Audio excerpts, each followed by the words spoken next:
कहानी की स्टार्टिंग में एक ऐसी जगह को दिखाया जाता है जहाँ पे बहुत हाई सिक्योरिटी होती है और इसी सिक्योरिटी के बीच से एक लड़का जिसका नाम शीरो होता है वो एक गाड़ी के पास से गुजरता है। दरअसल ये लड़का एक चोर होता है और यहाँ पे भी वो चोरी करने आया होता है। ये उस गाड़ी के अंदर चला जाता है और गाड़ी का म्यूजिक सिस्टम और बाकी जितनी चीज़ें होती हैं उन्हें अपने पास रख लेता है। और जब वो सारा सामान लेकर गाड़ी से बाहर निकलने की कोशिश करता है तो दरवाज़ा नहीं खुलता है। वो बहुत कोशिश करता है, गाड़ी के हर दरवाजे को खोलने का ट्राई करता है, लेकिन कोई भी दरवाज़ा नहीं खुलता है। फिर वो गाड़ी के गिलास को अपने पैरों से किक करके तोड़ने लगता है, लेकिन वो गिलास नहीं टूटता है क्योंकि सारे बुलेट प्रूफ गिलास होते हैं और बाहर निकलने के चक्कर में उसे चोट भी लग जाती है।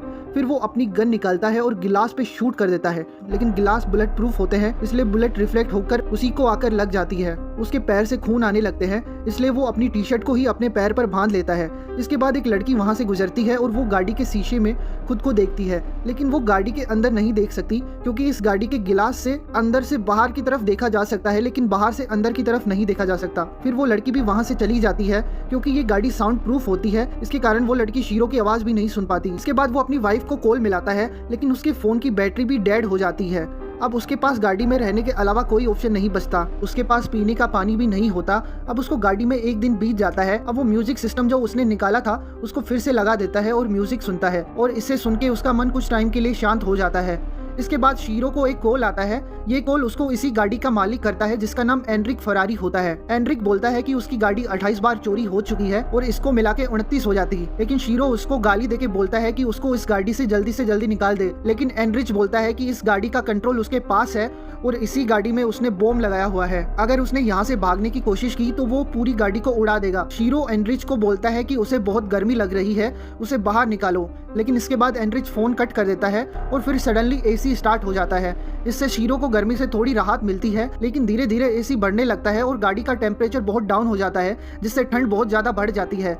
शीरो अपनी टी शर्ट फिर से पहन लेता है, लेकिन कोई फायदा नहीं होता। शीरो की ठंड से बुरी हालत हो गई होती है। ऐसा लगता है कि वो कुछ ही देर में मर जाएगा, लेकिन इससे पहले उसकी जान जाती तभी एंड्रिच एसी को बंद कर देता है। शीरो बुरी तरीके से टूट चुका होता है, लेकिन तभी उसकी उम्मीद एक बार फिर से जगती है क्योंकि वहाँ पे एक चोर आता है जो गाड़ी को चुराने की कोशिश करता है। लेकिन तभी आसपास के लोग उसको देख लेते हैं और उस चोर को पकड़ लेते हैं और कुछ टाइम बाद सारे लोग वहाँ से चले जाते हैं। ये देख के शीरो फिर से निराश हो जाता है। अब रात को एक बार से उसको एंड्रिच का कॉल आता है। शीरो एंड्रिच से पीने के लिए पानी मांगता है क्योंकि उसकी पूरी बॉडी डिहाइड्रेट हो चुकी होती है और इस बार एंड्रिच बोलता है गाड़ी के पीछे एक बोतल में गाड़ी को साफ करने का पानी है, उसे तुम पी सकते हो। ये सुनने के बाद वो बिना सोचे समझे उस पानी को पी जाता है क्योंकि वो बहुत दिन से प्यासा है। इसी तरह से एक और दिन बीत जाता है। शीरो अब बहुत कमजोर हो चुका होता है, उसे बहुत भूख लगी होती है, इसलिए वो कागज ही खाना स्टार्ट कर देता है और फिर से एक बार प्यास लगने पर वो खुद का यूरिन ही पीता है। शीरो अपने फोन की बैटरी को निकालकर गाड़ी के डैशबोर्ड पर रख देता है ताकि वो सोलर एनर्जी से थोड़ी थोड़ी चार्ज हो जाए। इसके बाद एंड्रिच का एक बार फिर से कॉल आता है। वो बोलता है कि वो उसकी बीवी और बच्चे से मिला।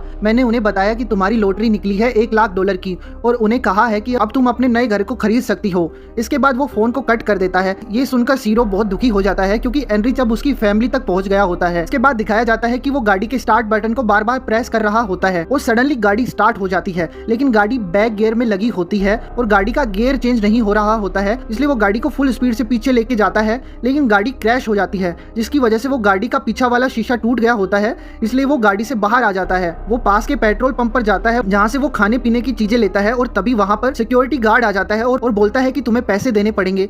शीरो गन निकालता है और उसे मार देता है, लेकिन तभी उसकी आंख खुलती है और उसका सपना टूट जाता है और उसके बाद उसे एंड्रिच का कॉल आता है और तभी गाड़ी की लाइट ऑन होती है और सामने एंड्रिच खड़ा होता है। एंड्रिच गाड़ी के अंदर आ जाता है। अंदर आकर वो बोलता है कि मेरी गाड़ी 28 बार चोरी हो चुकी होती है, इसलिए मैंने ऐसी गाड़ी बनाई है जिसकी मदद से मैं चोरों को पकड़ सकता हूँ और तुम इसका शिकार बन चुके हो और तुम यहाँ से जिंदा नहीं जा सकते। इसके बाद एंड्रिच के पास एक कॉल आता है और इसी बीच शीरो गन निकालता है, एंड्रिच को शूट कर देता है और गाड़ी से बाहर निकलकर जाने लगता है, लेकिन एंड्रिच पीछे से आ जाता है क्योंकि एंड्रिच को गोली सिर्फ टच करके निकली होती है और फिर एंड्रिच वापस शीरो को गाड़ी के अंदर ले जाने लगता है, लेकिन तभी वहाँ पर एक पुलिस ऑफिसर आ जाता है, लेकिन वो शीरो को गन पॉइंट पर ले लेता है और कुछ ही देर में उस जगह पर रिपोर्टर और पुलिस की गाड़ियाँ आ जाती है। फिर उसमें से एक रिटायर्ड पुलिस ऑफिसर एंड्रिच से बात करता है, लेकिन एंड्रिच शीरो को छोड़ने के लिए राजी नहीं होता है। वो बोलता है कि पुलिस वाले अच्छे से काम नहीं करते, इसलिए ऐसे चोर जन्म लेते हैं और उसकी भरपाई आम जनता को करनी पड़ती है। इसके बाद वहाँ पे लोग दो ओपिनियन में बट जाते हैं। कुछ लोग बोलते हैं कि एनरिच सही कर रहा है और कुछ लोग मानते हैं कि उसे शीरो को छोड़ देना चाहिए। पुलिस ऑफिसर एनरिच को समझाता है कि तुम एक एजुकेटेड इंसान हो, किसी को सजा देना तुम्हारा काम नहीं है, कानून का काम है। वो उसको ऐसी बातें बोलता है जिससे एनरिच कन्विंस हो जाता है और शीरो को छोड़ देता है और वो खुद गाड़ी के अंदर जाकर खुद को ब्लास्ट कर लेता है और अपनी जान गंवा देता है। ये देखकर सब लोग हैरान हो जाते हैं। कुछ लोग बोलते हैं कि एनरिच पागल था और कुछ लोग एनरिच को सही मानते हैं। इसके बाद शीरो को हॉस्पिटल लेके जाया जाता है। इसके बाद शीरो पर केस चलते हैं, इतनी भी चोरियां अभी तक उसने की थी। और इसके बाद ये कहानी यहीं पर खत्म हो जाती है। आपको वीडियो पसंद आया हो तो प्लीज़ लाइक कर दीजिएगा और ऐसे ही मूवी एक्सप्लेनेशन के लिए चैनल सब्सक्राइब कर दीजिएगा।